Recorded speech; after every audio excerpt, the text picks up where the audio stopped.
Mark Cuban and Vivek Ramaswamy had a debate over Kamala Harris and Donald Trump because Mark Cuban had a conversation with Kamala at a crypto meeting, and Kamala was like more open to crypto, or at least more like open to like talking about it and talking about having a more positive relationship with crypto community. And from that discussion and from looking at her policy proposals in comparison to Donald Trump, he decided he was for Kamala and he endorsed her. And so he went onto Vivek Ramaswamy's podcast and they were having a debate. And somebody said earlier in chat as we were talking about watching this that Vivek Ramaswamy wishes he was Mark Cuban. Like Mark Cuban is the man that Vivek Ramaswamy wishes he was. And I thought about that, and you know, I don't know how much it rings true because I'm really not in Vivek's head, but it felt like a ringer. It felt like a ringer.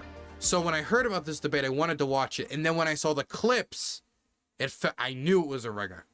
And now I want to show you their back and forth. You have a few minutes. You want to change the channel? We didn't actually even get to politics, but we got to do at least a little bit. All right. Sure. Yeah, at least a little bit. And this is too much fun. Yeah, just give me 1 second to make sure I'm good here too, because this is actually fun. Let's see here. Oh man. Okay. I've got to go. I got 10 minutes, but we have to continue this. We have to continue this. All right. I'm having fun with this. So, because you don't. This is the thing I miss actually in the country. You don't get people talking across the silos anymore. Not in an earnest way, in a way that's public, in a way that actually tells people it's okay to be friends with somebody who you deeply disagree with. I think we need more of that. But I've convinced you to change your position, right? No, you have not. But you've convinced me. You have convinced me. But you have. But you've convinced me that we actually share more premises in common than I thought. Right? Yeah, I'm a capitalist. Exactly. We could start the best of empty concessions. there. We have that in common. Not even a concession, really. Matter what. I'm just a little bit more compassionate than some others. But. Yeah, but you know, I think that. Actually, but anyways, let's get to politics. Yeah, let's get to politics. The only thing is, assume the best when you can of somebody who you disagree with too, because it may be a compassion for a different thing. Even if I think Vivek is slimy, okay, I will agree with that on principle. And no, I understand. Assume the best is all I. Until they've destroyed all their credibility, then just be a hawk. Just be a hawk. Never necessarily assume the worst, because if you do, then you're just going to become like a hate-scrolling maniac, and you'll become obsessive, and then you'll become unreasonable when assuming someone's intentions or assuming what they're doing. But don't, like, always assume the best, because if you do that with, for example, a drug addict, you're going to lose your car. Well, I'll let ask. Even if I'm just using that as the base example, okay? You can take that all the way up into the business world. That's true with everyone. I'm just using that example because they're stigmatized, and even as a child of a drug addict, still using those examples. Well, actually, I use it even more because out of experience. The folks you're talking about. Politics here. All right. So here's what I find funny, okay?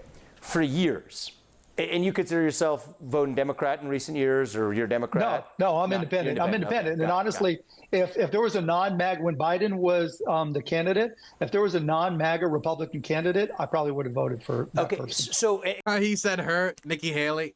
He said her, didn't he? Candidate. If there was a non-MAGA Republican candidate, I probably would have voted for that person. So, oh no, I thought he said her, but it'd probably be Nikki Haley. That's like the only other option, right? At least at the end of that primary. And it just, maybe to you, depends. I became her because that's the only other person I thought that was anti-MAGA, really. Outside of what? Mike Pence, who, like, 1%.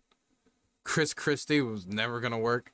I would like to convince you on this another day. It depends on how you define MAGA, right? Making America great. I don't think you object to that. In fact, I think you believe some of the things. Well, that's a presumption. That's a presumption that it wasn't great before. I'm an American exceptionalist. I'm an American exceptionalist too. I think we need to make America greater than it has ever been. That actually should be the goal. Well, that's not what they said, right? Make America greater than it has ever been before. So here's the funny thing. Here's the funny thing on the politics of this, because I know you're on the other side of this. You're supporting Kamala Harris for president, right? Correct. Okay. I'm supporting Donald Trump for president. But here's the interesting, before we get into the side tizzy that'll send political discussion into. For years, right? For years, the concern of many earnest Democrats in this country was that the Republican Party was oppressive on issues like abortion, was thoughtless on issues like gun control, believed in leaving the working class behind, was intervening in foreign wars in places like... Dog, Roe v. Wade was just overturned. How do you lead with that? That's the issue you're losing on. I mean, he's part of the Trump campaign. Why would you lead with the issue you're losing on the worst? That's encouraging Democratic turnout while debating a Democrat. Okay, I don't understand it. And it also didn't make any sense because the Russians the Russians, too concentrated on the war. The Republicans, maybe that was a Freudian slip. The Republicans have been, they just overturned Roe versus Wade, and they're enforcing anti-abortion laws and trying to introduce anti-abortion laws all across the country. Iraq. Like, so why do you lead with that? That expended our taxpayer money and left the country worse off. That was the real concern that people had. Is the Republican Party was for Democrats, yeah. Yeah. They were ideological. Like, Trump was smart enough to take a national abortion ban and throw it as far away from the Republican platform as possible. He doesn't even really want to talk about abortion. He just tries to avoid the issue and focus on immigration. Just why would you? Sorry, it just baffles me from a campaign perspective. Ideologues, right? The Republican Party are ideologues on guns, abortion, foreign wars. Must have thought about how he was going to approach this before talking to him, right? Whatever. I mean, this was going to come up. And leaving the working class behind. And again, I'm not a Democrat. I'm an independent. I know you're not. Fair enough. Well, now I know that. Now you mentioned that, right? But we can have the discussion either way. So it's not necessarily addressed at you, but we're talking about this. That's fine. No, I understand. So now you get a candidate, and here's the thing that most people don't realize, who's actually not an ideologue, certainly on historical Republican terms at all. Not an ideologue at all in any sense, actually, who on abortion is against a federal ban on abortion.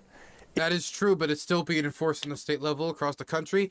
And Trump has flip-flopped on issues before. And the idea if he didn't think he had to be reelected again and trying to do this in order to gain favor with the evangelicals, when he's given them big concessions on things, for example, like the trans military ban, which had no positive effect for the armed forces that I can measure, or anyone can really measure, outside of, I guess, making people really, I don't know, you can include it in your wrecked trans compilation, I guess. I don't buy it. Any sense, actually. Who on abortion? I mean,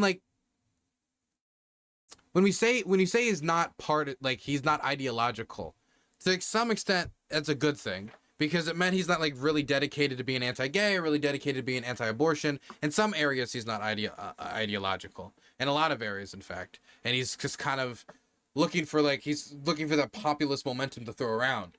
But on the other end, that means that really vital institutions, for example, international institutions like the United Nations, or for example, the Euro-Atlantic Alliance, or dedications to things like democracy, might not be something he holds tight to, which might lead to him, for example, trying to overturn the results of an election. So on one hand, him not being ideological could be a strategic advantage because he'll know when to pull the brakes and he won't charge forward with the most radical, for example, anti-abortion policies on the federal level, at least leading on the campaign trail, and possibly he'll just give up that fight while in office. Hopefully, if he wins, I don't want him to win.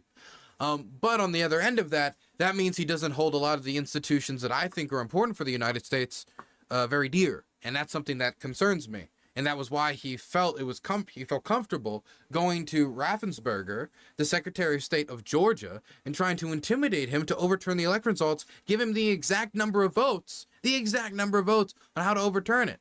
Say, this is the exact number I'm down by, find those votes. It was very direct.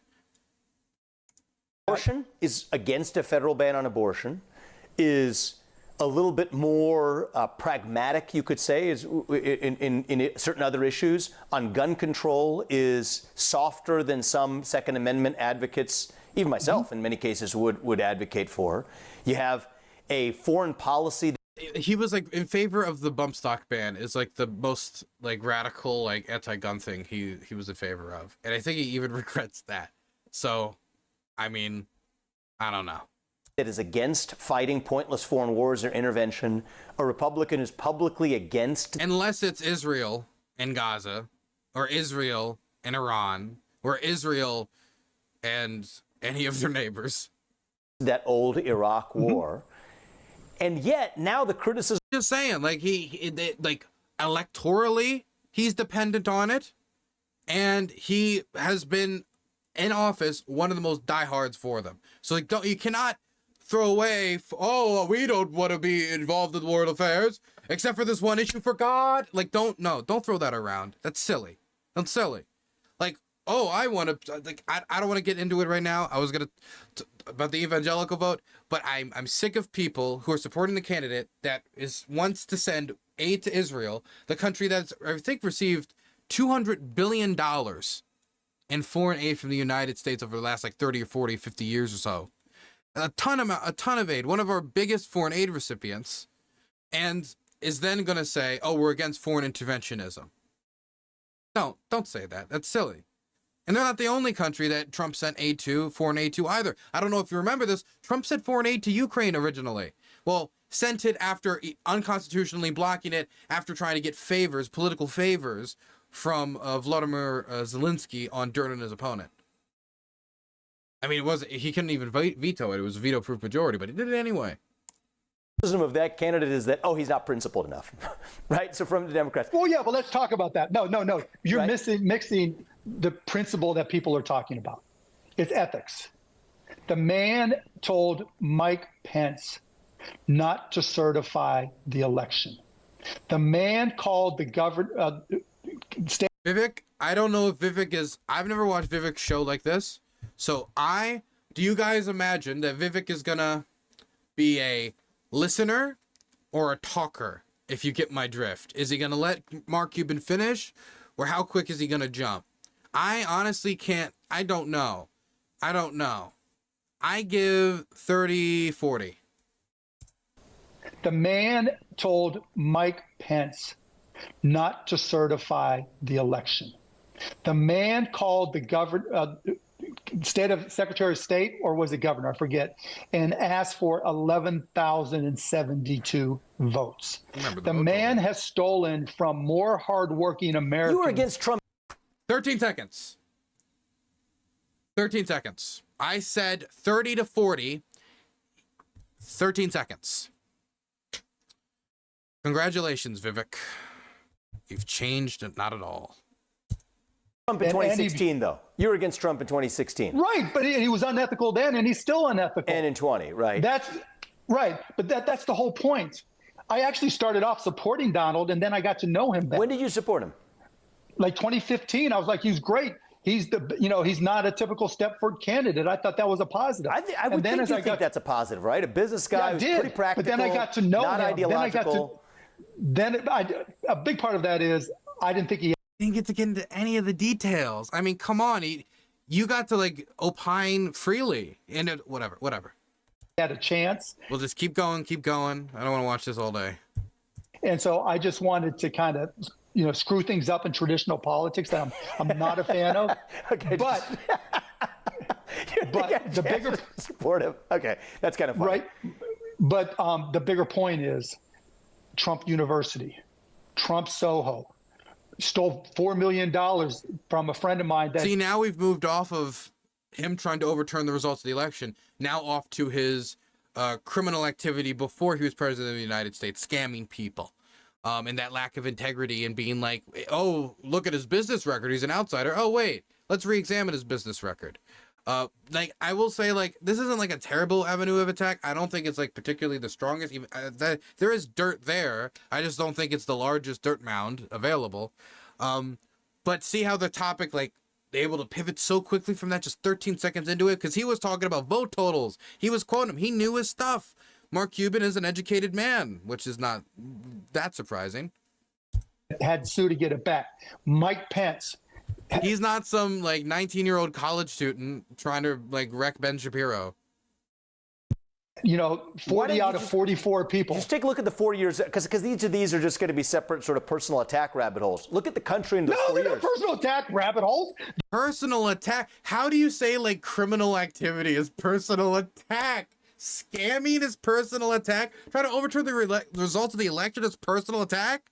Oh my God. You imagine like Charles Manson runs for president and people are like, dog, you're Charles Manson. You can't be president of the United States. You know what you did. And then Charles Manson just says, the murder, that's a personal attack.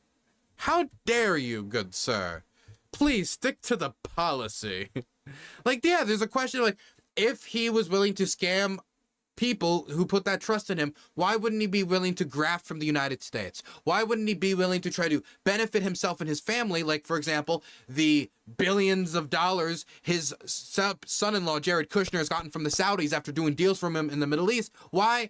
How do we know for sure he's going to put the country first? And you might still believe he would, but the idea that's a personal attack and instead of a legitimate question when somebody engages in criminal like activity, scamming, theft, or trying to violate the Constitution of the United States, it doesn't feel very honest.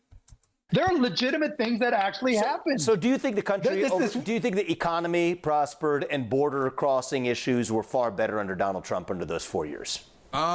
By the end of the Trump presidency, like the economy was in spiral, and then he passed over like the Fauci-ouchie crisis with I'm saying that because of YouTube censorship. He passed it over with basically like no like delivery plan, like Operation Warp Speed. He did that, even though it's kind of hard to claim credit for it because of the political climate now on the right. But I mean, like really, the economy is the big one, like because he continued the Obama trajectory. Or what particularly? There's some good economic indicators, but he said he was going to end the deficit. He was going to get rid of the debt. And then he created the highest deficit in American history and passed over a economic crisis. Like, you can't really particularly say that it was better at that time period than it is now with the Dow hitting record highs, black unemployment hitting record lows, and other, like, positive GDP indicators. And I'm not saying that everything's great. There's still other problems when it comes to, for example, housing. When it comes to student debt, that's still a problem, even though there's been some adjustment. There's still not been enough. At the end of the day, like, you cannot claim higher quality economic. I'll just stick to the economic because I want to get this through this quick. Than they've been in the last 4 years. I guess you could maybe say, like, it would depend on which year you're saying, but I mean, what indicators are we using? I just want to hear his indicators. You disagree on that premise too? No, because if you look at border crossings, what was Obama's nickname? The deporter in chief. If you look at actual crossings, they were. What was crazy? Seeing the Trump War Room account, which is like a Trump campaign account, and other accounts. Once there was that readjustment after the Japanese like stock market crash, watching them like almost, it felt like they were cheering as the stock market went down like 1,000 points, 2,000 points, 3,000 points. It's rebound since, and it's continued to go back up. And so it seems like it was a readjustment in reaction to the Japanese stock market crash. But it seemed like they were like, yes, finally, yes, we got to give momentum again because economic catastrophe.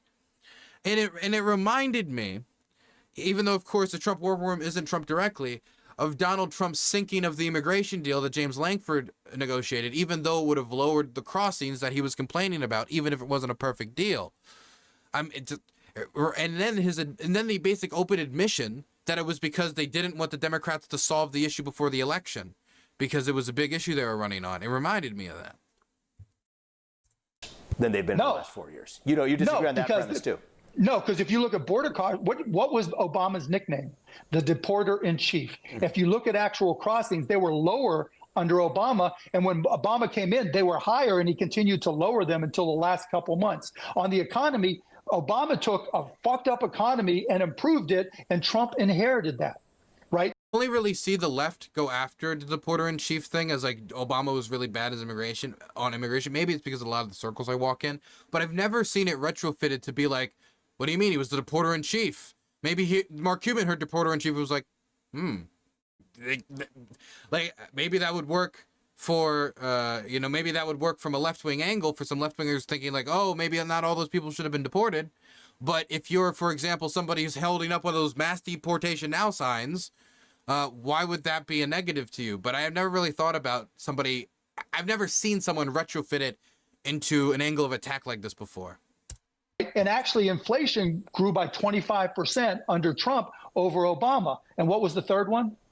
You guys, border and economy is where I started talking about. Right. So, look, we hit the all-time low on border crossings in about 2019, 2020. Okay. Are you sure about that? Are you sure? It's actually the chart that Trump was turning to when he got shot, right? That was exactly right, but that doesn't make it right. It went up in the first 2 years, but then they only implemented the Trump controls about a year and a half to 2 years. Let's just put that off to the side, and we'll check that to make sure that border crossings weren't lower under him. Remember, the lowest point was lower than it's ever been. The lowest, I'm not saying the average, but the lowest points was lowest than it's ever been. Yeah.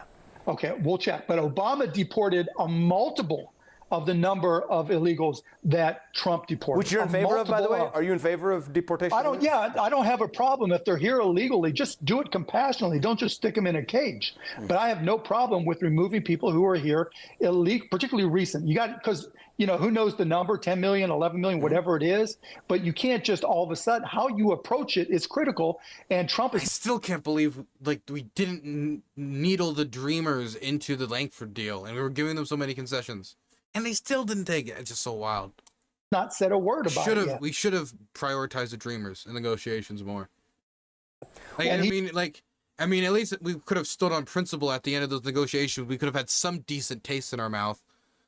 He's been talking about it forever. But again, that's not. I guess it helps on the campaign trail as an angle of attack. I don't know.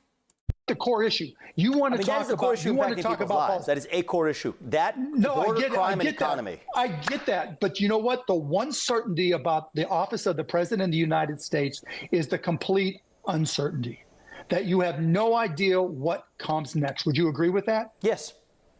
Okay. And so in my mind, and I think a lot of people's minds that oppose Donald Trump, is that you want somebody there that is educated on the world, but more importantly, just is ethical, right? So that they make ethical. Wait.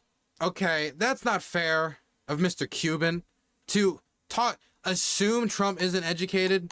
Does this seem like I'm uneducated. Does this seem like an uneducated man to you? Also, notice the record high Dow in the bottom right-hand corner that Fox has ticking.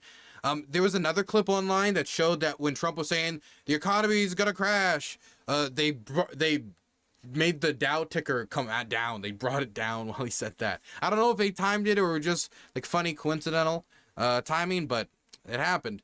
Also, honey bunches. I like honey bunches. Anyway, listen to this educated man. Virtually 100% of the net job creation in the last year has gone to migrants. You know that? Most of the job creation has gone to migrants. In fact, I've heard that substantially more than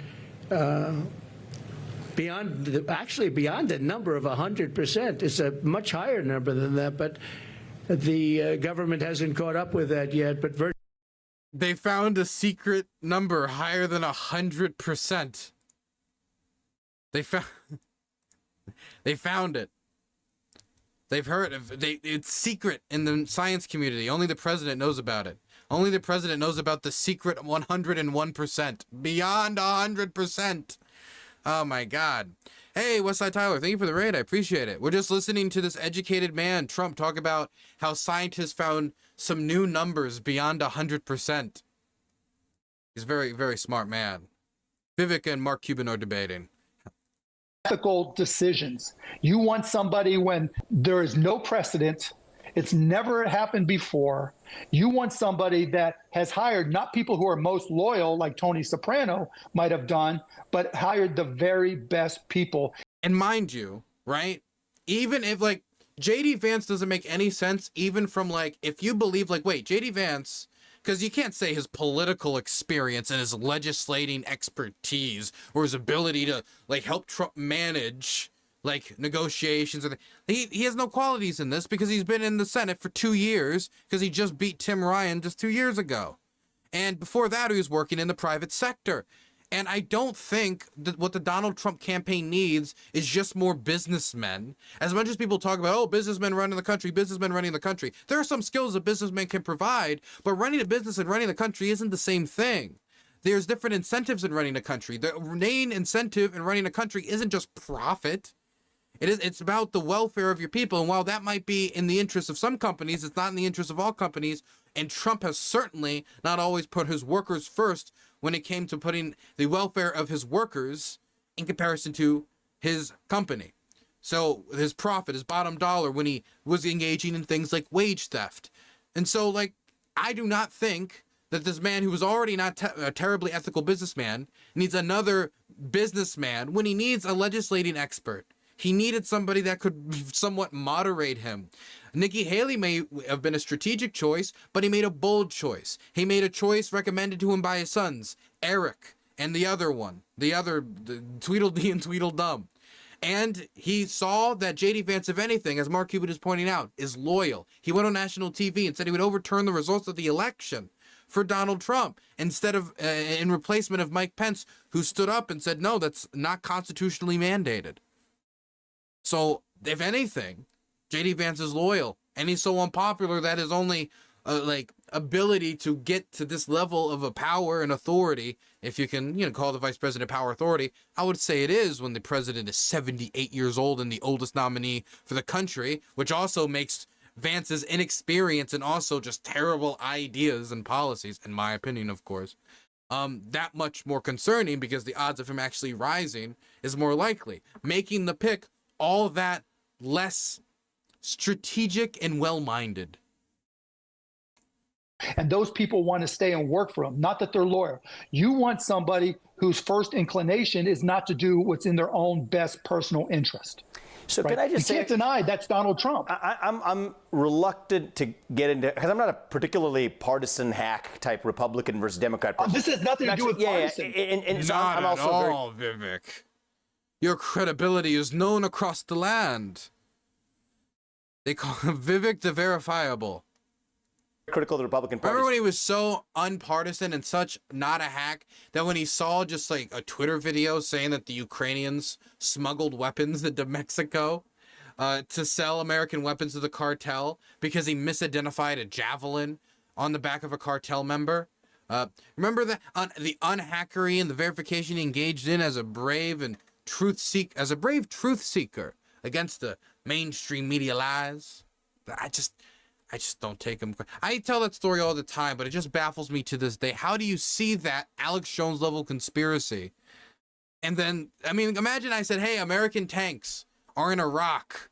And then, again, they're invading and going to take Baghdad. They're going to take Baghdad again in 2024. And then you post a picture and it's a T-64. Like, that would be horribly embarrassing. But didn't make a statement about it. He did delete it, though, so at least he acknowledges it was embarrassing. So I'm reluctant to say what I'm about to say. But, like when you think about this, right? You look at someone like Biden over the 4 years. I know it's Kamala Harris, the nominee now. But what is your attitude towards the fact that... Why are we now... See, this is another problem. Again, he's a campaign guy. If this is just, like, not a campaign guy, he was just doing a podcast, and maybe he's like, oh, I'm not campaigning right now. This is my personal leisure time. Sure. But why are we focusing on Biden? Focus on Kamala. Focus on Kamala. You need to establish narratives about Kamala. You know what? Like, I'm not supposed... Again, from a strategic perspective, I'm like, duh. But, like, I'm not angry about it. Just, I don't get it. You talk about self-interest. Nothing bothers me more than politicians looking after their self-interest when they're in office. What is your perspective on, while Joe Biden's the vice president of the United States, his son serving without a qualification or an iota of a qualification on the board of a Ukrainian state-affiliated energy company? Oh my God! Oh my God, dog, again? Wow. Jared Kushner got billions from the Saudis. Hunter Biden is not in the government. Jared Kushner was negotiating these deals in the Middle East as Trump's Middle East peace convoy. He actively hires members of his family who then use the government and influence to profiteer. The Saudis were buying rooms in the Trump hotels. They were trying to buy influence. Like this is not something you're gonna get Biden on. Even if Hunter is selling his $10,000 like stencil paintings or whatever. I'm sorry, I don't know much about art, but his paintings. He sells paintings now, and he makes a lot of money because he's the president's son. It's ridiculous. That's ridiculous, right? It was a mistake. Yeah, but his son was an adult in his 40s, right? As a parent I can't control my teenagers. You're not going to control an adult. But there's good evidence that he's not right. Looking the other way. And he's going. At least, you know what? At least I don't think Hunter Biden probably should have been on the advisory board. But let me say this: Hunter Biden was actually a lawyer. He had like legal expertise and he could actually advise in something. He had some expertise and he had knowledge of the United States and had knowledge of some politics and he could advise them in some things. And of course he also had connections that we don't have any evidence were ever profiteered from when it comes to like, oh, we're going to get Biden to do this for these Ukrainian oligarchs. but he had those, and he was advising this position with at least some level of expertise, even if he didn't, on principle, deserve the position. Jared Kushner was being given billions of dollars from the Saudis, the UAE, and other investors, but mostly foreign countries from like the Saudi Foreign Investment Fund. Mind you, the Foreign Investment Fund first said no, and the Crown Prince overruled them. This is openly known, openly talked about and covered in the press. It's just, it's not focused on as much anymore because, so many of these scandals kind of come and go. And this was for an industry that Jared Kushner has no history in. He was working in real estate. This had to do with a totally different type of investment in finance. So you were giving somebody with no experience in this type of finance billions of dollars in capital? Billions of dollars in capital. Why? Well, he did do these Middle East plans. He was negotiating for Trump, and he was very, helpful in facilitating with the Trump administration billions and millions and much, much money in arms sales to the Saudis to bomb in Yemen. And also, Trump's first foreign visit overseas was in Saudi Arabia. Do you want to throw that? I'm always so anti-Saudi government, man. I'm always critiquing the Saudis, but man, I will do it every day. Point is that this is not like, even if I acknowledge like Hunter shouldn't have been on the board, like Jared Kushner was actively profiteering in the billions of dollars an industry has literally no experience in. And if Trump goes back into office, we have no reason to believe that isn't going to happen. Trump said he wanted to make his daughter the ambassador to the United Nations. She has no knowledge about this. She has no knowledge about international law, any of this. He said this openly in an interview. Is that not profiteering? How do you make this attack? The only reason is they've been so locked in on Hunter Biden, and people just don't cover the Trump family as much, considering how scandal-ridden Trump himself is. So I think all the Trump energy kind of focuses on him, that this is still like a viable means of attack when the hypocrisy is so overwhelming. To jail, and that kid is going to jail. And on top of that, felony gun possession charge. No, I get that. But on top of that, you had Comer and others who tried to impeach Biden and did a complete investigation of it, and who came to the conclusion that there was no there in terms of the big guy, right? So, but let's just say it was completely investigated, and we haven't even gotten into the Mueller report, right, and what they came out with. Yeah, but the Mueller report, that's actually a great point to talk about, because that impeded the first 2 years of his presidency on the basis of allocation. They got multiple indictments. How do you get indictments and you got people like openly like being exposed as connected to the Russians, trying to work with them and their obvious information operation, and be like, oh, this had no value? Should they have all just been like continuing to do that stuff? Like, even if you're like, Trump is completely innocent, and even if I would say Trump on every level is completely innocent, and there's no information that's secret that we ever never just accepted this, and there's no reason to investigate nothing, if I just accept this on every level, wouldn't be getting the other guys that wanted Trump to do that, or finding out what the Russians were trying to do, isn't that of no value? Nothing? And Trump was trying to impede it, by the way, like openly. The issues, but you're talking about policies. The heart of this. Look, I am concerned about policies. I'm deeply concerned. I have to admit. No, I'm not unconcerned. I'm not unconcerned about policies, right? But it's just like a CEO of a company. Would you hire somebody that has a long history of stealing from people, of being unethical? I'll tell you, would not, and you know it. Is Donald Trump a perfect person? No, he is not. Am I a perfect person? No, we're not talking about minimal Are imperfection. you a perfect person? No, You're not. No, but we have to ask ourselves, who's the actual best president? Who hasn't engaged in wage theft, good sir? Says the coastal businessman. Truly the face of conservatism. Have you ever stolen money? I've never stolen money from anybody, no.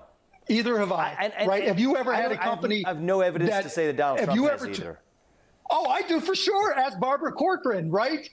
She had to sue to get her money back. Ask anybody from Trump University. Ask people who bought condos in Trump Soho. Ask people from, Trump Foundation that gave money there. Ask people who are giving money today, and he's using that money for his legal fees. So this isn't like a little discretion. This is a habit. Mark, I think that I gotta say, Mark Cuban used every moment of speaking time, even with like the quick like Vivek being on it because he's an attack dog. That's his job. That's his job now. Since he's not going to be VP, and he never really had much of a chance anyway. I guess if JD Vance had a chance, maybe he did.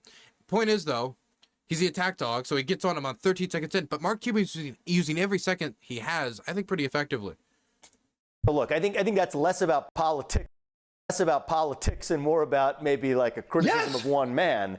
But but that's the whole point. So look, you were talking about ethics. You would not have you ever? What is that? Oh, this isn't politics. This is criticizing the man that is the political candidate. Told any of your employees to short pay a vendor just to try to save some money? No. Either have I. Right? What do you think about somebody who does that? You know what was crazy to me during the trial? See, I think a lot of what's happened is, and because you saw this in the New York trial, I don't know what your perspective is on the New York trial, how closely you followed that. I did. I think that trial is fundamentally unjust against Donald Trump. Right? Do you agree with that? Diverge to the totally other thing. You agree with very that? quickly? Because he's good at it. He's very good at it. None of it's getting a response. It's just constant diversions.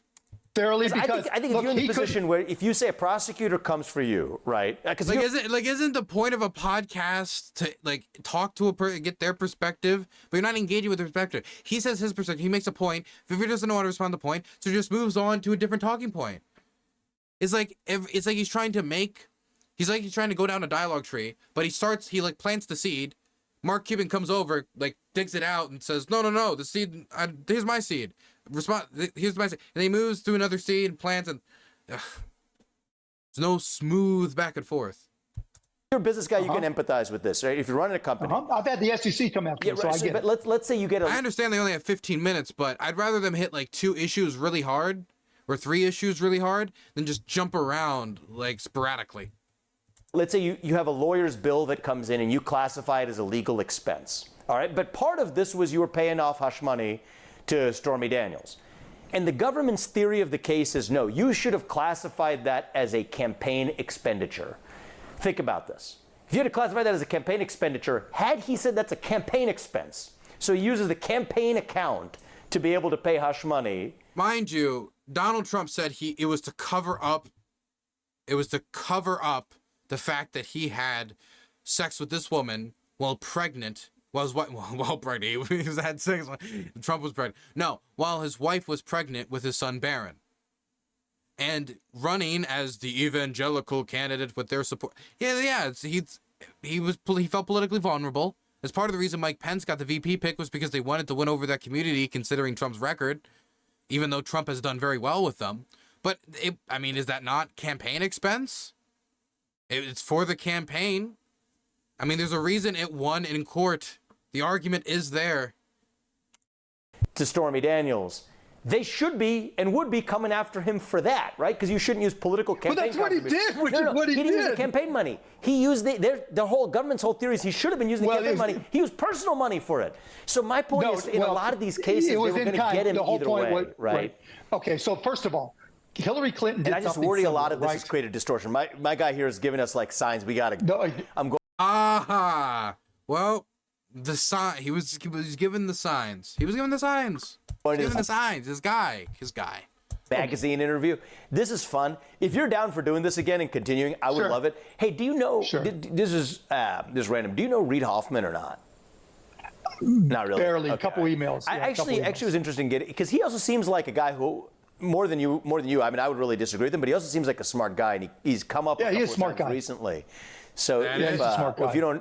If you happen to know, because I've never had any connection with him, I disagree with him on a lot of things, but some of his advice for Kamala Harris I thought was pretty interesting.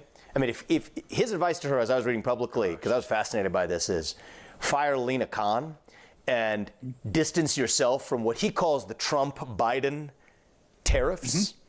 Mm-hmm. I just thought it caught my attention. So let me ask you a question, just a hypothetical, real quick in closing. Actually. So I want to talk to, if you want, you, me, and him want to have a discussion. I'll connect him. If we don't do this, but just have him pop on the equivalent of this. No, you two could talk. You guys could, he's smart. You guys talk. Yeah. But let me ask you a question.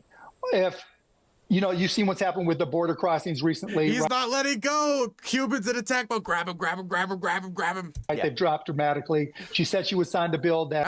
How do you read Vivek right now? How do you read him? I'll say he's not the most chipper I've seen him, but he's not It's hard to say. I see a wall. I think there's a wall between us. That the Republicans put together, right? Inflation is declining rapidly. She won't have tariffs, right? So effectively, we don't know about the tariffs. Actually, I want to see what comes. No, I'm pretty sure she won't have tariffs, right? Trump asked for once a 10% tariff on everything coming into the United States, and something like a 50% tariff on like Chinese goods. It's crazy, man. All of this is going to be passed down to the consumer. You want to? Oh, inflation's bad? Then okay, just make it so you have to pay for everything like double anyway. It's a terrible idea. Like a 10% cost added to everything, even if just 5% of it is passed down to the consumer. How is that just not like a different direction of tax? I'm not saying tariffs are never good. It could be good in some instances to implement that tax to disincentivize things for America's national security. But don't be like, I'm the anti-tax guy, I'm going to be against all the taxes, and then you advocate for what would be a massive increase of taxes, considering we're the center of all global commerce. I mean, I don't want to like over embellish, but we're center for at least a whole lot of it.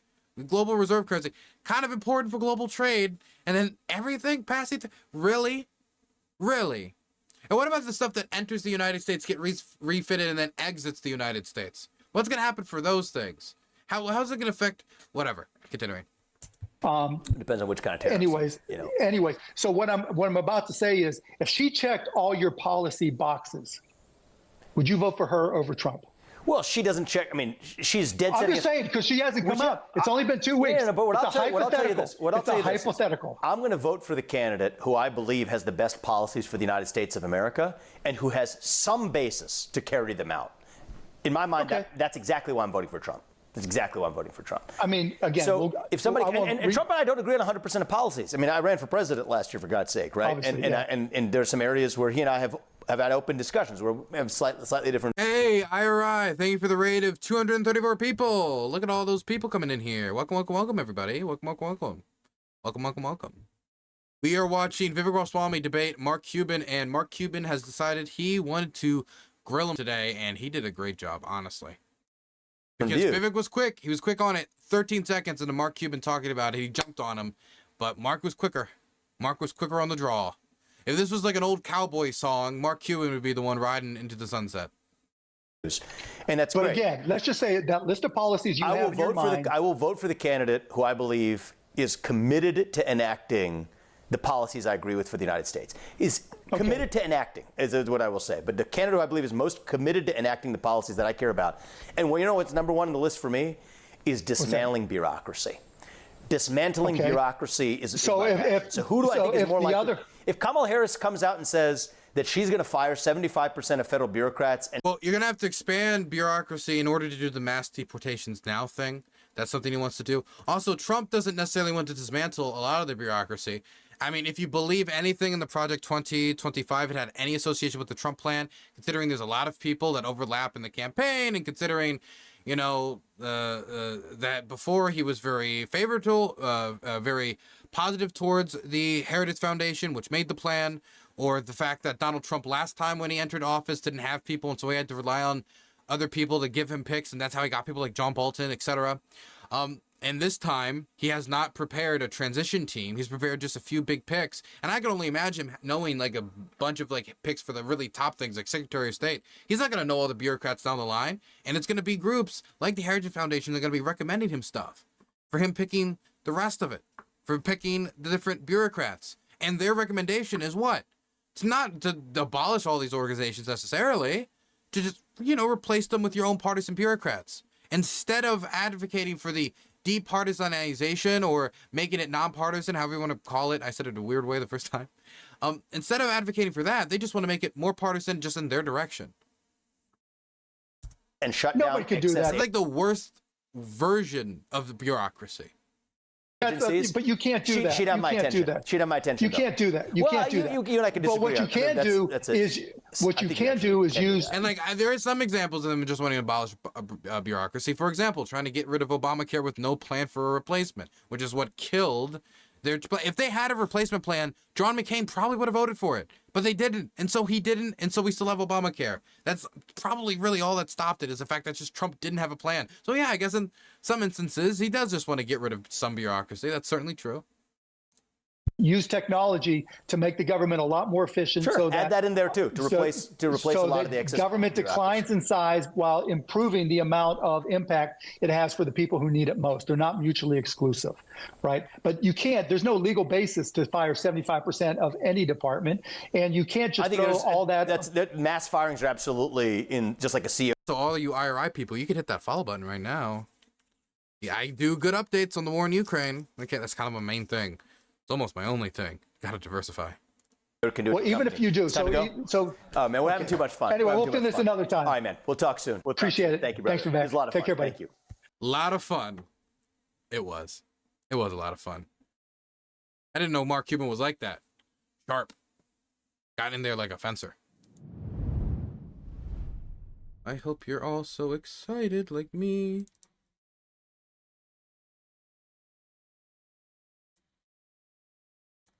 Do.